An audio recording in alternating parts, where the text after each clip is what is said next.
Trump, Gaza, and the art of peacemaking or problem solving.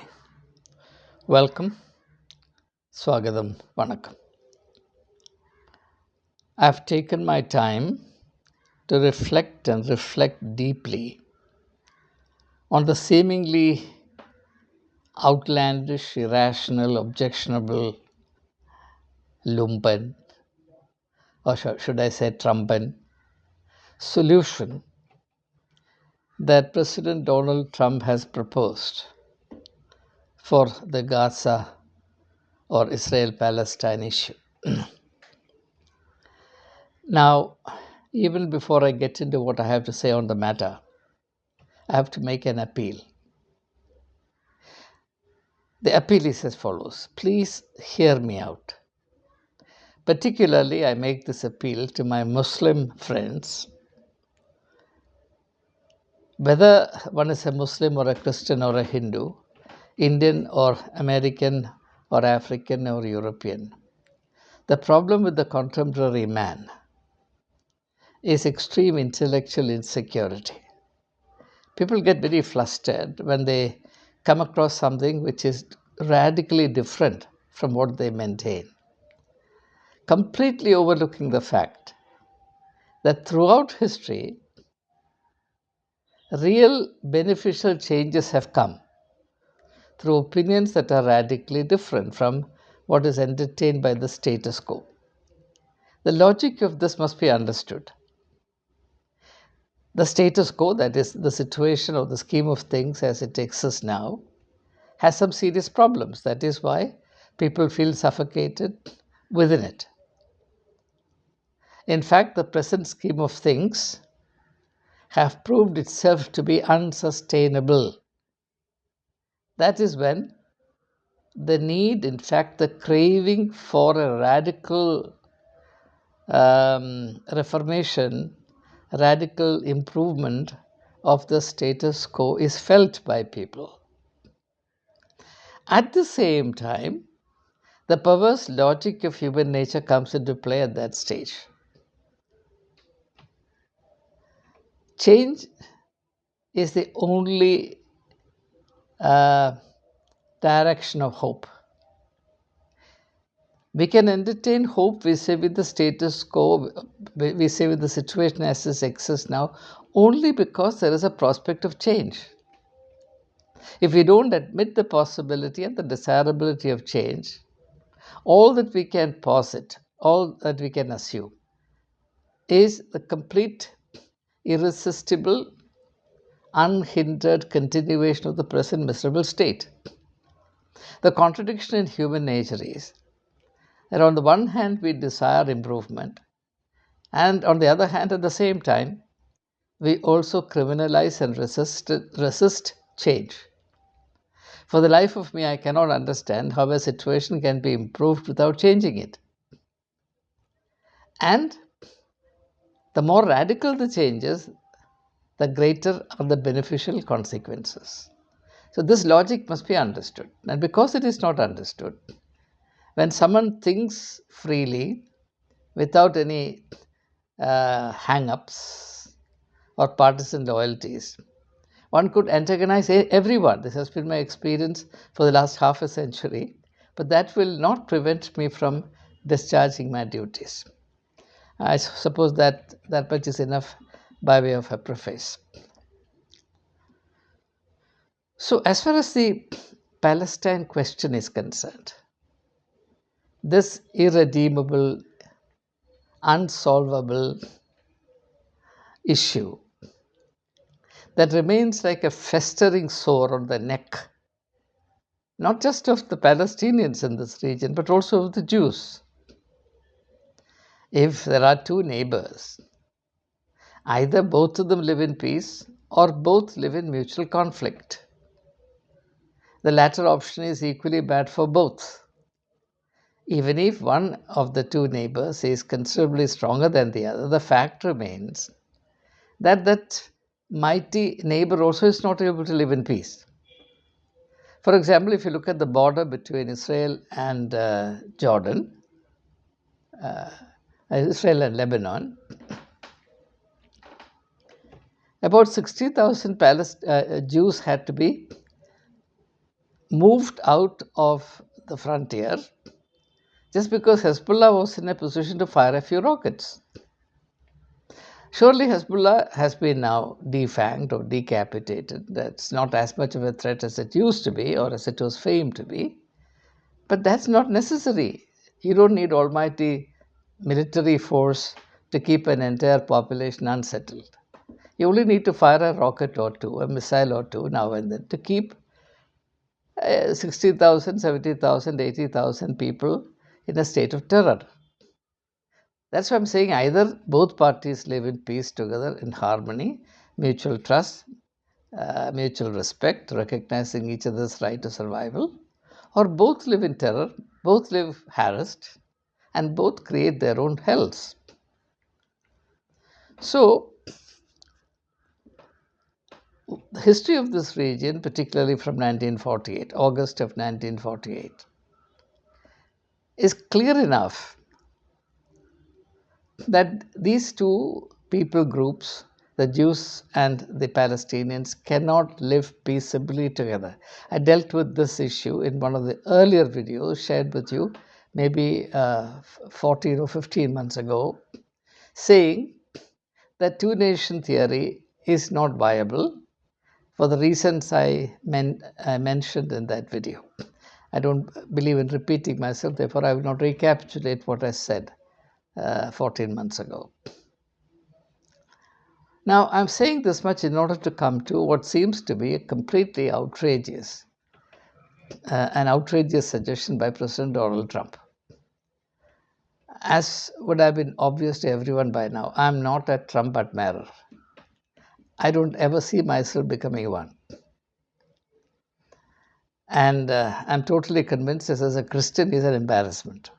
But in this particular instance, in this instance of Trump coming out with what is universally recognized as the most outrageous idea he has ever propounded, I am inclined to believe that Trump has a point. Trump is saying, look, you know the situation, you know the history from 1948 up until now. Various interventions on behalf of peace, various attempts to negotiate peace and mutual harmony between these two conflictual groups have been undertaken. Various peace treaties have been signed. Negotiations happened. Every well-meaning attempt and effort was undertaken to establish peace on a more enduring foundation. In this region, nothing has worked so far, and it seems as though nothing is going to work. I cannot believe that the present ceasefire will endure even for one more month, because that's the ground reality. So, whether we like Trump or not, we have to examine objectively what he has said. He is saying, look, the repetition of the old process holds out no prospect for settled life in this region. All you can achieve by going through it over and over and over again ad nauseum is the procurement of temporary peace, which also means that you perpetuate conflict, bloodshed, and the permanent torment of the people, particularly the people of Gaza. And I don't think anyone can seriously disagree with Trump when he says that Gaza is unlivable. If Gaza is livable, why ask for hundreds of trucks of food and other items? To say that Gaza is livable is also to say that Gaza can produce the means of sustenance for its inhabitants. It was not the case before war. It cannot be the situation after the war when the entire landscape has been devastated beyond redemption. I don't see a blade of grass growing in Gaza, which means that a population of 2.3 million people will have to be sustained day on, week on week, month on month, through the supplying of food and other articles from outside. How long is that going to be sustainable? And not only that, that's not the only issue. The issue is, as long as the mentality that currently rules the Palestinians and the Jews remains, the outbreak of hostilities is always a near possibility. Even if comparative peace prevails for 2 months, there is no guarantee that in the third month armed hostilities will not take place. There is no guarantee that Hamas, after regrouping itself, would not launch an incursion like what it did on 7th of October 2023, with all the consequences that would again be reenacted. So Trump has a point, even though he seems to say things in an offhand manner. If you go by the logic of the history of this region, you cannot but agree that he has a point in saying that continuing efforts to negotiate peace and to create conditions conducive to the survival of the people of Gaza on existing foundations, existing attitudes, existing assumptions, is a completely futile exercise. For example, if both the Hamas and the Jews are totally passionately convinced that one party does not have the right to exist, which also means Hamas has the duty to eliminate the Jews, and the Jews have a duty to eliminate Hamas. And this hostility has intensified after the October 7, 2023 attack. Now, if at all there was any chance of peaceful coexistence before October 2023, that chance today is zero. It is impossible to establish mutual trust between these two people groups. So, I understand the scope of Trump's statement, not merely in terms of the real estate quotient of it, namely that Gaza has millions of tons of debris, and it's not possible to reconstruct the destroyed houses, building blocks that stood in Gaza before the outbreak of war. I cannot disagree with him when he says that Gaza cannot continue as it has done so far. The problem of Gaza needs a radical solution. Now, whether that radical solution is precisely what he proposes, I'm not very sure. That's where I have to disagree with Trump. Trump, being a real estate developer, a real estate tycoon, his imagination will work only in terms of the real estate quotient. So he says, I'll take over the piece of land, clear all the debris, wipe out everything that existed there till now, and then I'll convert that into a Riviera, Middle Eastern Riviera. That's the Middle East, that is a real estate tycoon's dream. His imagination can work only along those lines. But I'm not a real estate man. Of course, I'm not a tycoon. I'm not even a real estate man. I don't understand real estate at all. But I understand one thing, and that is what is important when it comes to dealing with human affairs is not the physical infrastructure, but the mental infrastructure. What is needed is a mental outbreak, mental breakthrough, a mental breakthrough. Both the Jews and the Palestinians are today prisoners of certain inherited notions which are malevolent to the core. And those notions are so deeply entrenched in their psyche that tolerating each other becomes absurdity to them. The only virtuous thing to do is to eliminate each other. And I don't know how anyone can think that these two people groups can be expected to live together side by side without even touching this malevolence, this poison that is frothing within both of them equally to in an equal measure. There's no question in my mind. If we have any sense of realism, if we have any commitment to truth, we will recognize this to be the case. It is not the geography of Gaza that needs to change. It is not the real estate of Gaza that needs to change. It is not the political formation of Gaza that needs to change. It is the psychology, unfortunately poisoned by religion, two religions, and of course ethnic incompatibility, presumed ethnic incompatibility between these two people groups that sustain this malice, this hell upon this earth in this region. So unless and until that is faced squarely, this problem cannot be settled. This was what I was saying in my very first video. Now, I don't know who in the world will accept the idea that in order to solve this problem, one of the two groups, the Palestinians, after all, they are the weaker of the two, they have to be flushed out of their land, and the land has to be developed without any reference to them, and they will not have the right to return to their homeland. I can't imagine such an idea finding acceptance anywhere. And this is now only too obvious.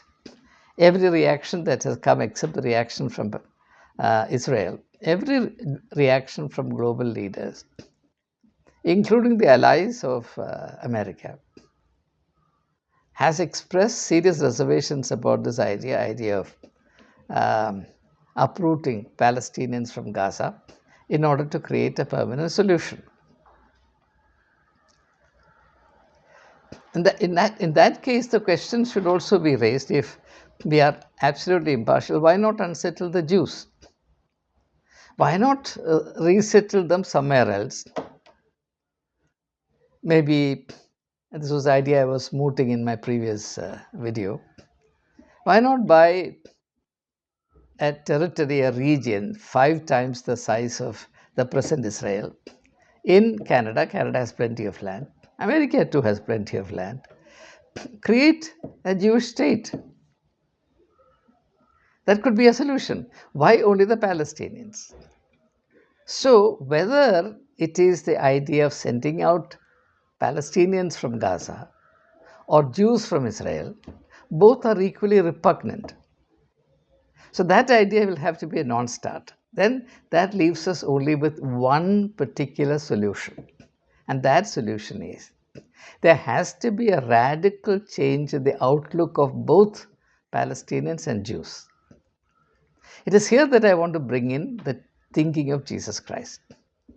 Let's take the example of Jesus' conversation with Nicodemus, who was a ruler of the Jews. He's a representative of the Jewish religious and political system. What does Jesus say to Nicodemus? He says, "Truly, truly, I say to you, unless you are born again, you shall not enter the kingdom of God." What Jesus was saying to Nicodemus was said not just to one individual.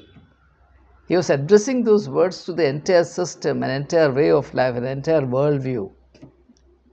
As long as the Jewish worldview remains the same, the Jews as a people really have no hope.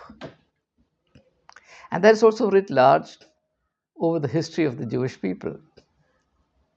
Why did it happen that in AD 70, or more precisely between AD 66 and AD 70, Rome unleashed its wrath on the Jewish state, destroyed the Jewish state threadbare to its very roots, uprooted, destroyed, devastated everything, much like Gaza has been destroyed by the Jews. In fact, what the Jews have done to Gaza was done 2000 years before that by the Roman Empire to the Jewish homeland. History is repeating itself, but in a different, with a different clientele. But what the Jews even now do not recognize is that there is a logic to what happened to them, regrettable as it was, logic to their becoming wanderers on the face of the earth, as exiles from their homeland, as a diasporic people being despised wherever they went. It was this mindset. It was this mindset, which was both individual and collective. After all, Nicodemus was a representative of the Jewish people, both in terms of their religion and their culture, which culture also includes politics. So Jesus was saying to Nicodemus not only that he needs a personal change, But the entire Jewish system, the Jewish culture, the Jewish worldview, the Jewish outlook, the Jewish psyche needs to change. Now, that idea could not have come from within the Jewish establishment because that's heretical. Such an idea could have come only from outside the framework of the Jewish establishments, such as Jesus was. That was why he was born in a cattle shed. That was why there was no room in the inn for him. He is the outsider. He's a classic outsider. Only the classic outsider can come up with radical solutions that really address the root causes, which alone proffers or holds out any chance whatsoever of ameliorating the present misery. Maybe, it's blasphemous on my part to say this so, maybe Trump is one such. But as I said, I don't agree with the idea, with Trump's idea, that the solution can be in terms of real estate. It is not the material real estate that needs to change, it's the mental real estate, the spiritual real estate, the cultural, the religious real estate that needs to change. That's a poison that keeps these two people as mortal enemies to each other. And Trump does not have the spiritual or intellectual authority to do so. Unfortunately, there is none in the horizon who can actually sponsor that idea. Therefore, I don't blame Trump for coming out with this idea. The first half of this idea is acceptable to me. It makes eminent sense.